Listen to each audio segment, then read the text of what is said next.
যে কোনো সংগঠনে আপনাদের সরকারের বিরোধিতা করতে গেলেই আপনি তাদের জিহাদি বলে বর্ণনা করছেন। আরে আপনি ক্ষমতায় আছেন, এটা গণতান্ত্রিক দেশ ভারতবর্ষ। এই ভারতবর্ষে গণতান্ত্রিক অধিকার আছে আমার অন্যায়ের বিরুদ্ধে প্রতিবাদ করার, আমার অধিকারের জন্য লড়ার আমার ক্ষমতা আছে, আমার অধিকার দিয়েছে আমার গণতন্ত্র। আর আমি যদি সেই লড়াই করতে যাই, আপনি আমায় কি বলবেন? দেশদ্রোহী। আপনারা দেশভক্ত আর বাকি সবাই দেশদ্রোহী। আপনার অন্যায়কে যে অন্ধের মতো, অন্ধ ভক্তের মতো মেনে নেবে সে দেশভক্ত। আর আপনি অন্যায় করছেন সেটা দেখে যদি আমি প্রতিবাদ করতে যাই, তাহলে আমি দেশদ্রোহী, আমি জেহাদি। শুক্রবার দিন একটা বামপন্থী ছাত্র সংগঠন তারা রাস্তায় নেমেছে, সেখানেও দেখুন, সেখানেও ধর্মীয় মেরুকরণ, সেখানেও তিনি শুক্রবারই বলে একটা শব্দ ব্যবহার করলেন। কেন? শুক্রবার সপ্তাহে 7টা দিনের মতো আর একটা দিন। আপনি কি বোঝাতে চাইলেন শুক্রবার বলে? আরে এই শুক্রবারই তো আগের দিনে জগন্নাথ দেবের রথযাত্রা হলো। এই শুক্রবারেই আমার মুসলিম ভাইরা আমার নামাজ পড়েন, এই শুক্রবারে রথযাত্রা হলো। তাহলে শুক্রবারকে কি স্পেশাল দিন আপনি দেখাতে চাইলেন? কাদেরকে টার্গেট করতে চাইলেন? কোন এজেন্ডা অত্যাচার করছে, কিন্তু কখনো তারা দেখায়নি যে একটা মুসলিম বুথে, একটা মুসলিম এরিয়ায় সমান তার থেকেও দ্বিগুণ অত্যাচার এই তৃণমূলের নেতৃত্বটা করেছিলেন। এটাকে চাপা দেওয়া হয়েছিল কিসের স্বার্থে জানেন? কারণ এই হিন্দু হিন্দু হিন্দু হিন্দু মুসলিম হিন্দু মুসলিম এই খেলাটা খেলবে বলে। আজকে বিজেপির কি এজেন্ডা আছে আমাকে বলুন? একটাই মন্ত্র, হিন্দুত্বের মন্ত্র। দুদিন আগে দেখলেন বামপন্থী ছাত্র সংগঠন তারা রাস্তায় নেমেছেন, যেখানে যা পাচ্ছে একটাই সম্প্রদায়কে টার্গেট করছে। কিসের স্বার্থে? হিন্দুদেরকে সুশ্রী দিয়ে রাখার স্বার্থে, এই ধর্মীয় খেলায় হিন্দুদেরকে বেঁধে রাখার স্বার্থে।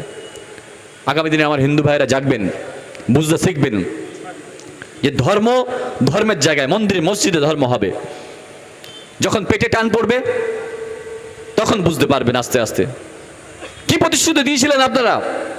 আপনারা প্রতিশ্রুতি দিয়েছিলেন আপনারা ক্ষমতায় আসলে গ্যাসের দাম হবে 450 টাকা। কোথায় গ্যাসের দাম কমলো? আপনারা প্রতিশ্রুতি দিয়েছিলেন তেলের দাম কমে যাবে। কোথায় কমেছে? কিছুই করেননি। আপনারা তা না করে কি করছেন? নেই, কোনো এজেন্ডা নেই। মানুষের, দরিদ্র মানুষের জন্য কোনো এই বাজেট যে হয়ে গেল। আরে আমি বলছি, যারা চাকরি করেন, যারা 10,000 টাকা মাইনে পান, তাদের 12,000 কেন 15,000 হোক। কিন্তু আমার যে মানুষটা, বেশি সংখ্যক মানুষ সারাদিনে পরিশ্রম করে, সকালবেলা কাজে গিয়ে সন্ধ্যেবেলা বাড়ি আসে 500 টাকা রোজ নিয়ে, 500 টাকায় সংসার চালানো তাদের কষ্টকর হয়ে ওঠে।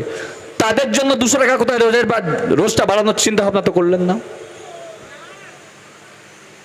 আপনি কি করলেন? ঠিক আছে, আইন আছে, পশ্চিমবঙ্গে আইন আছে, পশু হত্যার আইন আছে, কোনো সরকার করেনি। আপনি আইন মেনে পশু হত্যা বন্ধ করলেন। পশু হত্যা আপনি বন্ধ করলেন, গরু জবাই বন্ধ করে দিলেন। ধন্যবাদ আপনাকে, আপনি আইনের প্রয়োগ করলেন। কিন্তু আপনি কি করছেন? আপনি মানুষকে বোঝাচ্ছেন আমরা গোমাতাকে রক্ষা করছি, আর সেই গোমাতার রক্ত, মাংস, চামড়া বিক্রি করা 550 কোটি টাকা আপনি ইলেকশনে ব্যবহার করলেন। এই বিজেপির যে পতাকাগুলো উড়েছে এই বিধানসভা ভোটে, সেগুলো 550 কোটি টাকার গোমাংস বিক্রি করা টাকা। আমার হিন্দু ভাইরা শুধু তাতেই মেতে আছে, ওই হিন্দুত্বের সুশ্রুতিতে মেতে আছে। বেশি দিন থাকবে না। ধর্মের জায়গায় ধর্ম, রাজনীতিতে ধর্ম করবেন না। আর রাজনীতি নিয়ে যারা ধর্ম করেছে বেশি দিন তারা স্থায়ী হয়নি। আপনি 3 মাস ক্ষমতায় এসছেন, 3 মাসে এসে আপনারাই যখন বিরোধী ছিলেন, আমরা বিরোধী ছিলাম যখন অভয়াকাণ্ড হলো, অভয়াকাণ্ডে আমরা সবাই মিলে লড়লাম, অভয়ার বিচার চাইলাম। অভয়ার সেন্টিমেন্ট নিয়ে অভয়ার মাকে আপনারা প্রার্থী করলেন, তিনি জিতলেন। মানুষের ভালোবাসা তিনি পেলেন, মানুষের সহানুভূতি তার প্রতি ছিল, তিনি জিতলেন। কিন্তু তিনি জেতার পরও, ওই সরকারের তিনি এমএলএ হওয়ার পরও আজও তিনি বিচার পেলেন না, তার নিজের মেয়ের বিচার পাননি। আজকে দাঁড়িয়ে বারুইপুরে যে ঘটনা ঘটলো, যে নির্মম ঘটনা ঘটলো, আগের সরকার কি করেছিলেন? রেপ হওয়ার পরে আমার ধর্ষিতা মায়েদের, বোনেদের রেট বেঁধে দিয়েছিলেন। আপনারা কি করলেন? আপনারা এসব রেট বেঁধে দিলেন। হ্যাঁ, একটু বাড়িয়েছেন, সরকার পরিবর্তন হয়েছে, রেটটা বেড়েছে। সাথে আপনারা কি করলেন? একজন ধর্ষণকারী, যা মানুষের রোষে পড়ে যার মৃত্যু হলো, অবশ্যই এটা ঠিক নয়, আইন হাতে তুলে নেওয়া উচিত নয়, আমাদেরকেও সংযত হতে হবে। কিন্তু আপনি সেই ধর্ষণকারীকেও আর্থিক সহায়তা করলেন। তাহলে কি দেখালেন আপনি? পরিবর্তন কি হলো? ধর্ষিত নারীও টাকার বিনিময়ে আপনি তার সঙ্গে ডিল করলেন, ধর্ষণকারীকেও আপনি টাকা দিলেন। 18 থেকে 19টা ধর্ষণ ঘটে গেল এই 3-4 মাসে। আমাদের মাননীয় মন্ত্রী অগ্নিমিত্রা দেবী তিনি ধর্ষণ কীভাবে বন্ধ হবে, নারী সুরক্ষা কীভাবে বৃদ্ধি পাবে, আমার মায়েরা, আমার বোনেরা, আমার মেয়েরা কী করে রাত্রে অন্ধকারে রাত 10টা বাজলে হারোয়ার বুকে এখান থেকে হেঁটে বাড়ি যাবে নির্দ্বিধায় নিশ্চিন্তায়, তার কোনো সঠিক ব্যবস্থা করতে পারলেন না। তিনি কি বললেন, বিদেশেও নাকি রেপ হয়, তাই ইন্ডিয়াতেও হবে, পশ্চিমবঙ্গে হবে। বাহ, বিদেশে যা হয় এখানেও তাই হবে। দারুণ ব্যাপার। পরিবর্তনের এক পরিবর্তন বানিয়ে আমাদের মাননীয় মন্ত্রী তিনি দিলেন। আরেকজন আছেন আমাদের মাননীয়া দিদিমণি, কেউ আবার পিসি বলে চেনেন। তিনি এতদিন ধর্ষণের জন্য মুখ বন্ধ করে রেখেছিলেন। তিনি ধর্ষণের বিচার করতে গিয়েছিলেন, দময়ন্তী সেনের মতো দক্ষ পুলিশ অফিসারকে তিনি ডিমোশন করিয়েছিলেন ধর্ষণের আসামিদের খুঁজে বের করার জন্য। আজকে তিনি পথে নামছেন এই বড় মোমবাতি নিয়ে। 15 বছরের যে মোমবাতি জমেছিল ওনার, যেগুলো জ্বালে দিন, সেগুলো একসাথে করে এত বড় একটা মোমবাতি নিয়েছেন, নিয়ে এখন তিনি রাস্তায় নেমেছেন। কোথায় ছিলেন আপনি অভয়ের সময় মাননীয় মুখ্যমন্ত্রী? আপনি এখন নাটক করছেন 15 বছর পরে এসে। কি নাটক করছেন? না আপনি ধর্ষণের এগেনস্টে। আপনি এখন নাটক করছেন ছাত্রদের পক্ষে কথা বলছেন। আরে এই আপনার আমলে এই 15 বছরে রাস্তায় হাজার হাজার চাকরি প্রার্থী মার খেয়েছে, আপনি পুলিশ দিয়ে পিটিয়েছেন। হাজার হাজার চাকরি প্রার্থী আত্মহত্যা করেছে, আপনি কর্ণপাত করেননি। হাজার হাজার আপনার নেতা মন্ত্রীরা চাকরি বিক্রি করেছে, যোগ্য ব্যক্তিদের রেখে অযোগ্যদের চাকরি দিয়েছেন, আপনি তখন শোনেননি, তখন আপনার কান খোলেননি। আজ আপনি এসে বলছেন আমি ছাত্রদের পক্ষে, ছাত্রদের সাথে আছে। নাটক আপনার মানুষ ধরে ফেলেছে। নাটক করবেন না দিদিমণি, নাটক করবেন না। আপনি কেন নাটক করছেন আমরা জানি। কারণ কি, এই 3 মাসে বিজেপির যা কার্যকলাপ, মানুষ তাতেই অক্ষুণ্ণ হয়ে গেছে এবং মানুষ বুঝে গেছে যাহাই তৃণমূল তাহাই বিজেপি। তার বিপক্ষে তৈরি হতে হবে, আইএসএফকে জায়গা দিতে হবে, কিংবা আরও যারা যারা আইএসএফের আমাদের সংযুক্ত মোর্চার যে সমস্ত দল আছে তাদেরকে যখন তাদের পাশে মানুষ এসে যখন দাঁড়াচ্ছে, আপনি দেখলেন এটা তো ভয়ঙ্কর জায়গা হচ্ছে। আমার ভাই, আমার ভাতৃসম বিজেপি দল যদি ক্ষমতা থেকে সরে যায়, তাহলে আবার আমাকে জেগে উঠতে হবে, এই মানুষকে আবার আমার দিকে, আমার সেন্টিমেন্ট দিয়ে টানতে হবে। মানুষ আর অত বোকা নেই, মানুষ জেগে উঠেছে, মানুষ বুঝে গেছে এই সেটিংয়ের খেলা, যাহাই তৃণমূল তাহাই বিজেপি, মানুষ বুঝে গেছে। আজকে আপনি দেখুন, আজকে আপনাদের হারোয়ার এমএলএ, আমার মিনাখার এমএলএ সব গিয়ে বিজেপি পন্থীতে ঢুকে গেছে। দেখাচ্ছে এরা আলাদা, তৃণমূল থেকে ভেঙে, কিন্তু আলটিমেট এরা বিজেপির বি টিম, আপনারা সবাই জানেন। আপনারা এদের ভরসা করেছিলেন। আপনাদের আগামী দিনে আপনাদের জাগতে হবে, আপনাদের ভাবতে হবে, ভাবার সময় এসেছে আপনাদের। আমার বিগত পিছনের বক্তারা বলছিলেন যে আমরা ভোটে হেরেছি কিন্তু হারিয়ে যায়নি, আর যারা জিতেছে তারা হারিয়ে গেছে, তাদের বিলিয়ে দিয়েছে তারা নিজেদের আত্মসম্মানটুকু নেই তাদের। 24 ঘন্টা লাগেনি তাদের জার্সি বদল করতে। বাকি আর লোকালে কিছু আছে, আপনাদের আশেপাশে লোকাল কিছু নেতৃত্ব আছে, তারাও ঘুরছে জার্সি বদল করার জন্য, জানেন তো। তারা আইএসএফে চেষ্টা করছে প্রথম, আইএসএফে যখন জায়গা পাচ্ছে না তখন গিয়ে অন্যান্য আরও কিছু দল আছে। আমার হঠাৎ করে দেখবেন কংগ্রেস বন্ধুরা জেগে উঠেছে হারোয়ায়। আমি দেখছিলাম 1-2 দিনের মধ্যে বোধহয় একটা মিটিং মিছিল হয়েছে। দেখবেন তার 90% ওই তৃণমূলের যারা মানুষের উপর অত্যাচার করেছে, দুর্নীতি করেছে, তারাই গিয়ে ওখানে যোগ দিয়েছে। তাই এটাও আপনাদের সজাগ থাকতে হবে যে এই তৃণমূলের অত্যাচারীরা, আপনারা মানুষগুলোকে চিহ্নিত করুন, দল নয়। এই তৃণমূলের অত্যাচারীরা যেখানে যেখানে গিয়ে ঢুকছে একটু খেয়াল রাখবেন। এদের সংস্কৃতি কিন্তু বদলাবে না, এদের শুধু একটা জায়গা চাই, সুযোগ চাই মানুষের উপর অত্যাচার করার। আমার দাদারা বলছিলেন ইন্ডিয়ান সেকুলার ফ্রন্টে আপনারা খেয়াল রাখবেন, একের পর এক কিন্তু সাসপেন্ড হয়ে যাচ্ছে। কেন জানেন? দুর্নীতি। কোনো রকম দুর্নীতির সঙ্গে আমরা আপোষ করতে রাজি নেই। আমাদের মাননীয় নওশাদ সিদ্দিকী সাহেব আপোষ করবেন না। আব্বাস সিদ্দিকী সাহেব বলেছেন, ওনার নাম্বার উনি সবাই সব জায়গায় দিয়ে গেছেন, আমাদের দলের প্রতিষ্ঠাতা। যেখানে যা প্রবলেম হবে আপনারা লিখিতভাবে জানাবেন, সে অধিকার আপনাদের প্রত্যেকের আছে। এই আমি প্রতীক মণ্ডল যদি কোনো অন্যায় করি আপনারা দেখেন লিখিত আকারে জানাবেন, আপনার নাম গোপন থাকবে, কিন্তু দল তার বিরুদ্ধে শাস্তি নেবে, আমার বিরুদ্ধে শাস্তি দেবে। এটা ইন্ডিয়ান সেকুলার ফ্রন্ট। আর যে দলের নীতি আদর্শ না থাকে সে দল মানুষের জন্য কাজ করতে পারে না। তাই আগামী যে বিগত যে দলটা গেছে সেই দলে কোনো নীতি আদর্শ ছিল না। যে দলটা এখন আছে সেটা ওই দলেরই একই পন্থা। আরে শুভেন্দু বাবু, আপনি আজকের একটার পর একটা ফাইল খুলছেন মাননীয় মুখ্যমন্ত্রী, আপনি বলছেন এখন নাকি বলছেন সিপিএমের 34 বছরের ওই ফাইল খোলা হবে, তৃণমূলের ফাইল খোলা হবে। শুভেন্দু বাবু, নারদার ফাইলটা কি খুলবেন? না ওটা বন্ধ থাকবে?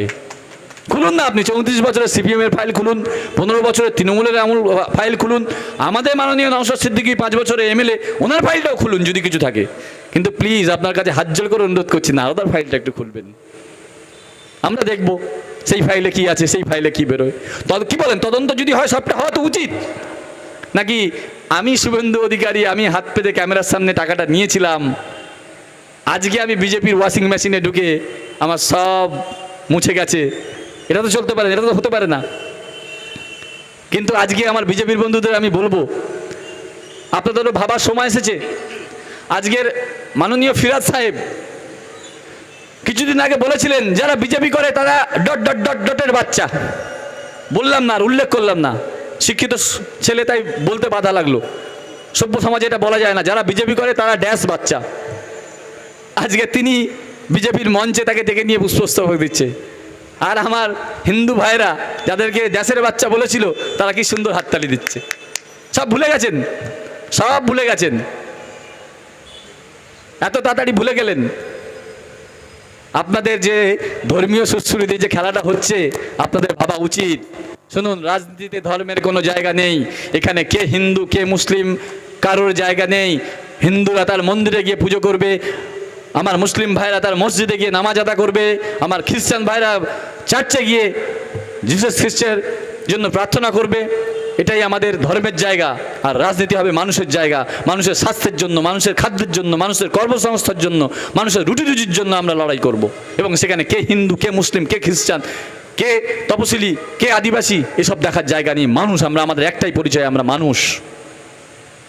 আর ভারতবর্ষ একটা ধর্মনিরপেক্ষ দেশ, এটা যারা ভুলে যাচ্ছেন তাদের কাছে অনুরোধ, ভুলে যাবেন না। ভারতবর্ষের একটা সংবিধান আছে, এই সংবিধানে সাংবিধানিকভাবে গণতান্ত্রিক উপায়ে আমরা লড়াই করব। এই ছাত্র রাজনীতি, ছাত্র আন্দোলন আপনারা দেখেছেন, ছাত্র আন্দোলন যারা করেছিলেন সবাই খুব চিল্লাচ্ছিলেন কিছুই হবে না, পুলিশ দিয়ে পিটিয়েছেন, যা ইচ্ছা তাই অত্যাচার করেছেন। আমার বোনেরা যারা আন্দোলনে গেছিলেন ছাত্রীরা, তাদের কোথায় না কোথায় পুলিশরা স্পর্শ করেছে, বলতেও লজ্জা লাগছে, ভাবতেও লজ্জা লাগছে। তারপরও তারা দমেনি, তারা কিন্তু তাদের অধিকার ছিনিয়ে নিয়েছে। যত বড় ক্ষমতাশালী আপনি হন না কেন আপনাকে মানতে হবে, এটা গণতান্ত্রিক দেশ। আন্দোলনের কাছে আপনাকে মাথা নিচু করতে হবে যদি আন্দোলন সঠিক পথে থাকে এবং সঠিক জিনিস নিয়ে আন্দোলন হয়। এই নেট পরীক্ষার যে প্রশ্নপত্র ফাঁস, ছাত্রছাত্রীর আত্মহত্যা, এর বিরুদ্ধে তারা যে আন্দোলনে নেমেছিল, আজকে কিন্তু সে আন্দোলনের সফলতা, শিক্ষামন্ত্রীকে কিন্তু ইস্তফা দিতে বাধ্য হয়েছে শিক্ষামন্ত্রী। বাকি যা যা দাবি আছে তাদের কিন্তু পূরণ করতে বাধ্য হচ্ছে প্রধানমন্ত্রী। আপনারা দেখেছেন প্রধানমন্ত্রীকে রাত্রেবেলা ভিডিও কলে বার্তা দিতে হলো কেন? 36 ইঞ্চি আপনার ছাতি মাথা নিচু করে হয়ে গেল, কেন হলো? বাধ্য হলেন আপনি। গণতান্ত্রিক দেশে গণতান্ত্রিক লড়াইয়ের কাছে আপনাকে মানতেই হবে, ভুল হলে আপনাকে মাথা নিচু করতে হবে। আগামী দিনে আপনারা যতবার ভুল করবেন, ক্ষমতার দম্ভে থাকুন আর ক্ষমতার দম্ভ নিয়ে ভুল করুন, আমরা আমাদের জায়গায় দাঁড়িয়ে কিন্তু লড়াইটা করে যাব। চোখে চোখ রেখে মাননীয় নওশাদ সিদ্দিকী সাহেবের নেতৃত্বে আমরা লড়াই করছি, আগামী দিনেও করব। তাই ভুলে যাবেন না, এটা গণতান্ত্রিক দেশ। আগামী সামনে পঞ্চায়েত নির্বাচন আছে, যে ভুল আপনারা হারোয়াবাসী মিনাখাবাসী যে ভুলটা আমরা করে ফেলেছি যে কোনো কারণে, ভুল বুঝে হোক, মানুষের ভুল বোঝানোয় হোক, সেই ভুলটা আগামী দিনে আমরা করব না। আমরা আপনাদের কাছে অনুরোধ করব, আপনারা সেভাবেই প্রতিজ্ঞাবদ্ধ হন। আগামী দিনে আপনারা দেখেছেন আমার মিনাখা বিধানসভায় তৃণমূলই আমার দাদারা প্রচার করেছিলেন প্রতীক মণ্ডল ভোটে জিতলেই বিজেপিতে চলে যাবে। আজকে আমার এমএলএ সাহেব তিনি বিজেপিতে চলে গেছেন, প্রতীক মণ্ডল এখন ইন্ডিয়ান সেকুলার ফ্রন্টের মঞ্চে দাঁড়িয়ে বক্তৃতা দিচ্ছে। তো আমি সেটাই বলছি, আমাদের মেরুদণ্ড ইন্ডিয়ান সেকুলার ফ্রন্ট যারা করে তাদের মেরুদণ্ড শক্ত। আমরা মরে যাব, আমরা এখানে দুমড়ে মুচড়ে শেষ হয়ে যাব, কিন্তু আমাদের জার্সি বদল করা আমাদের রক্তে নেই, ইন্ডিয়ান সেকুলার ফ্রন্টের রক্তে নেই। মাননীয় নওশাদ সিদ্দিকী সাহেবের নীতি আদর্শে আমরা দাঁড়িয়ে আছি। তাই আগামী দিনে আগামী পঞ্চায়েত নির্বাচন সামনে আছে, আপনারা যে ভুলটা করে ফেলেছেন যে কোনো কারণে, সমস্ত মানুষকে, সমস্ত ধর্মের মানুষকে আমি চিন্তা ভাবনা করতে বলবো। সামনে পঞ্চায়েত ভোটে ইন্ডিয়ান সেকুলার ফ্রন্টের পঞ্চায়েত প্রধান এই খাসবারান্দা অঞ্চলে হবে, এই আশা রেখে আপনাদেরকে আবারও আমার আন্তরিক অভিনন্দন জানাই। আমরা ভোটের আগেও প্রত্যেকটা জায়গায় কথা দিয়েছিলাম, হারি জিতি আপনাদের পাশে থাকবো। মাননীয় পিয়ারুল সাহেব আছেন, আমিও মিনাখায় আছি, আমাদের হারোয়া মিনাখা খুব কাছাকাছি এবং আমাদের হারোয়া 4টি অঞ্চল আমাদের মিনাখা বিধানসভার মধ্যে আছে। আমরা একসাথে আগামী দিনে লড়াই করব, এই প্রতিজ্ঞা আপনাদের কাছে করছি এবং আপনাদের পাশে থাকার অঙ্গীকার করছি। এই বলে আমি আমার বক্তব্য শেষ করলাম। সবাই ভালো থাকবেন, সুস্থ থাকবেন, আবারও দেখা হবে।